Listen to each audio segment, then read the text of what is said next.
नमस्कार मित्रमैत्रिणींनो.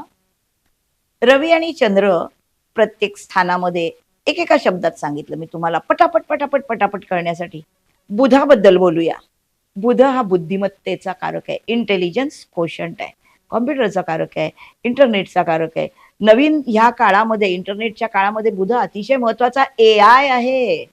मग हा AIचा कारक तुम्हाला कसा आहे बघा. प्रथम स्थानामध्ये म्हणजे लग्न स्थानात असेल तर प्रचंड बुद्धिमान, अत्यंत उत्तम स्मरणशक्ती, उत्तम गणिती व्यक्ती असते. जर द्वितीय स्थानामध्ये असेल हा बुध, बुध म्हणजे शब्द, द्वितीय स्थान म्हणजे वाचा, ओघवती वाचा, वक्तृत्व शैली उत्तम असते आणि सहज त्यामुळे बोलणाऱ्या माणसाला दुसऱ्यांपर्यंत पोहोचणं सहज शक्य असतं. म्हणून ज्यांचं बोलणं चांगलं आहे त्यांना पटकन प्रसिद्धी मिळते. तृतीय स्थान हे हातावर पडणारं लिखाणाचं स्थान आहे, बुधाचं मिथुन राशीचं स्थान आहे आणि त्याच्यामुळे इथे वर्तमानपत्राचे लेखक, प्रभावी पत्रकार, आपलं लेखन प्रकट करणारे, उत्तम प्रकारे प्रकाशित करणारे लेखक असतात. चतुर्थ स्थान बुधाचं हे बुधाचं कारक स्थान आहे. इथे उत्तम साहित्याची आवड आणि मानसशास्त्रीय लिखाण, मानसशास्त्रीय अभ्यास हा चतुर्थातला बुध करतो. प्रचंड बुद्धिमान आहे. पंचमामध्ये बुध हुशार, कीर्तिवान, प्रचंड क्रिएटिव्ह आणि हे स्थान इन्व्हेस्टमेंटचं, इथे स्टॉक इन्व्हेस्टमेंट मध्ये हुशार. बुध म्हणजे शब्द आहे. स्टॉक आणि शेअर इन्व्हेस्टमेंट ही फक्त लिहून केली जाते, प्रत्यक्ष कॅशची देवाणघेवाण होत नाही. म्हणून बुध इथे स्टॉक इन्व्हेस्टमेंटचा कारक आहे. षष्ठ स्थानामध्ये बुध असेल, षष्ठ स्थान हे खरं तर कन्या राशीचं स्थान आहे. तुम्हाला माहित आहे कन्या राशीची माणसं स्वतःचं पचन हे जगातला सगळ्यात महत्वाचा प्रश्न समजतात. त्या अतिशय संशयी असतात, वाटेल तिथे खात नाहीत, कारण हे स्थानच मोठ्या आतड्याचं पचन संस्थेचं आहे. बुध हा आतड्यातल्या पचन संस्थेचा कारक आहे, त्याच्यामुळे मोठ्या आतड्याचे विकार हा दाखवू शकतो जर याच्यावर पापग्रहाच्या दृष्टी किंवा युती असतील.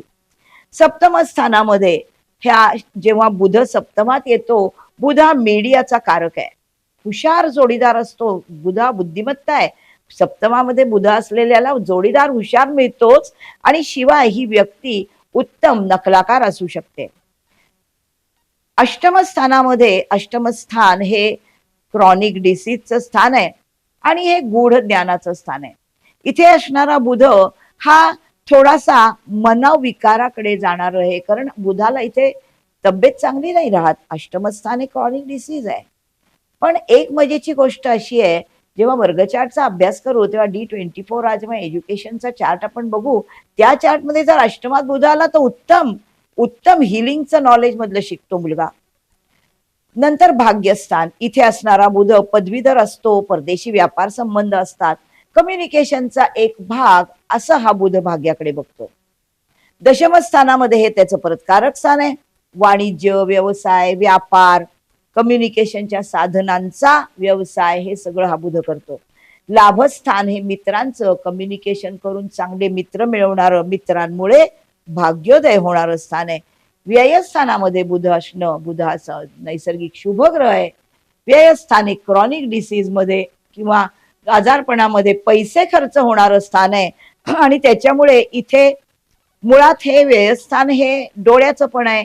बाईच्या कुंडलीत उजव्या डोळ्याचं, पुरुषांच्या कुंडलीत डाव्या डोळ्याचं, म्हणून इथे व्ययस्थानामध्ये मेंदू विकार, डोळ्याचे विकार असं प्रेडिक्शन हा व्ययातला बुध देऊ शकतो. मग तो राशीप्रमाणे चांगला आहे का, नक्षत्राप्रमाणे चांगला आहे का, आपल्याला एकदा कळलं की या स्थानामध्ये हा ग्रह हे देतो, मग तो त्याच्या सगळ्या स्पेसिफिकेशन मध्ये राशी स्वामी कसा, नक्षत्र स्वामी कसा, चरण स्वामी कसा, याप्रमाणे काय करेल हे शोधणं अगदी सोपं आहे, नाही का. एकदम एका पुढे एक सगळ्या पायऱ्या मी तुम्हाला शिकवतीये. कसा वाटतंय तुम्हाला बघा. आपल्या कुंडलीतल्या बुधाला शोधा. आपण पुढच्या ग्रहाकडे जाऊया. तोपर्यंत बाय बाय. चॅनल सबस्क्राईब करा ना माझा.